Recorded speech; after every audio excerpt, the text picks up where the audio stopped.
तुम्हारे लिए कौन सा सही है, आरडी या एसआईपी? आज इस वीडियो में हम देखेंगे। ओके, सिंपल सी बात क्या है, अगर तुम फिक्स रिटर्न चाहते हो तो तुम क्या आरडी की तरफ जा सकते हो। याद रखो, आरडी की तरफ जा सकते हो। अगर तुम्हें कम ज्यादा डाउन भी आता है और फॉल भी आता है, बट एक एवरेज पकड़े तो 12% average monthly sorry yearly return मिलता है, उसके लिए एसआईपी करना चाहिए। बट इसमें कैसा रहता है,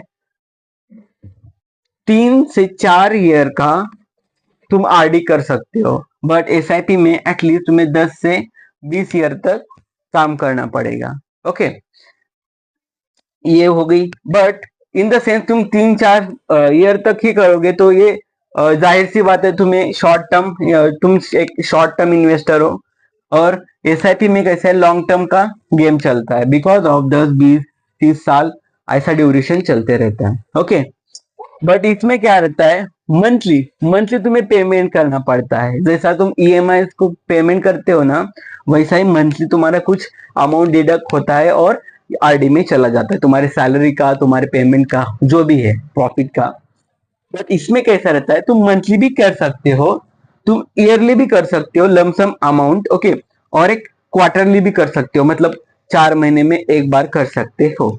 ओके, यही छोटे मोटे वेरिएशन है, उस पर अपन ध्यान देना चाहिए। ओके, बट तुम्हारे लिए कौन सा बेटर है और तुम्हारे लिए कौन सा अच्छा है, ये मैं लास्ट में बताऊंगा। ओके, टैक्स स्लैब यहाँ टैक्स डिडक्ट होता है, आरडी में टैक्स डिडक्ट होता है तुम्हारे, जब जो टैक्स स्लैब में तुम आते हो वो टैक्स डिडक्ट होता ही है। इसमें कोई कम ज्यादा, मतलब ज्यादा कम करने की कोशिश मत करो, क्योंकि कम नहीं होता, बिकॉज ऑफ ये टैक्स स्लैब में जब आते हो ना, तो ये प्रॉफिट आरडी का है, इसलिए तुम कुछ डिडक्ट नहीं कर पाओगे। ओके, बट इसमें कैसा है, एसआईपी में कैसा है, एसटीसीजी लगता है। ओके, सिक्योरिटी ट्रांजैक्शन टैक्स लगता है, एलटीसीजी लगता है, ये जो टैक्स है उसमें लगते हैं। बट इसमें तुम कुछ सेस अमाउंट कुछ लेस कर सकते हो, कुछ तुम्हारा स्पेंडिंग दिखा के, तुम्हारा लॉस दिखा के ये कर सकते, मतलब ये कुछ हद तक तुम कर सकते हो कम। Okay, tax. बट एक्चुअली तुम्हारे लिए कौन सा सही है वो आज मैं बताऊंगा। If you are long term investor, तुम्हें लॉन्ग टर्म करना चाहिए, तुम 10-20-15 साल 30 साल का तुम देख रहे हो किसी को, मतलब मार्केट को, तुम्हारे प्रॉफिट को, तो तुम डायरेक्ट एसआईपी के थ्रू जाओ, एसआईपी की आग बन कर जाओ। बट इसमें कैसा, बट आरडी में कैसा रहता है मैं वो बताऊंगा। अगर तुम लॉन्ग टर्म में नहीं, शॉर्ट टर्म में काम करते हो, तुम एक छोटे मोटे सैलरी पर्सन हो, टीचर वगैरह, तो वो तो हम तुम शॉर्ट टर्म इन्वेस्ट करना चाहते हो तो आरडी की तरफ आग बन के करके जाओ। बट मैं और एक जो बोनस पॉइंट बताऊंगा, उस पर डिपेंड करता है कि तुम कौन सा चूज करना चाहिए। ओके, इफ तुम रिस्क से डरते हो तो तुम बेशक आरडी करो। ओके, रिस्क से डरना यानी डायरेक्ट आरडी करो, क्योंकि ये सेफ है। क्योंकि क्या है ये, आरडी सेफ है, और ये थोड़ा मॉडरेट सेफ है। ओके ओके, याद रखो, आरडी की तरफ जाओ।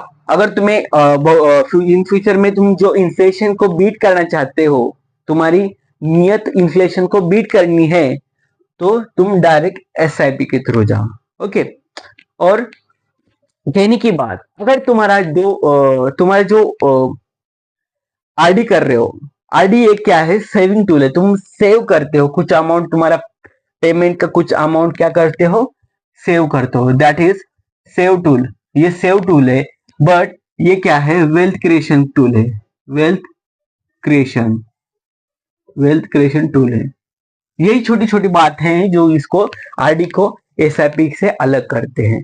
बट तुम्हें पर्सनली क्या लगता है, तुम कौन से जो मैं बताया हूं, तुम डर लगता है या इन्फ्लेशन को बीट करना चाहते हो, तुम्हारे हिसाब से मुझे बताओ कि तुम क्या करना चाहते हो, आरडी या एसआईपी। चलो मिलते हैं ऐसी ही तगड़ी वीडियो कल लेके, तब तक के लिए जय हिंद, जय फाइनेंस।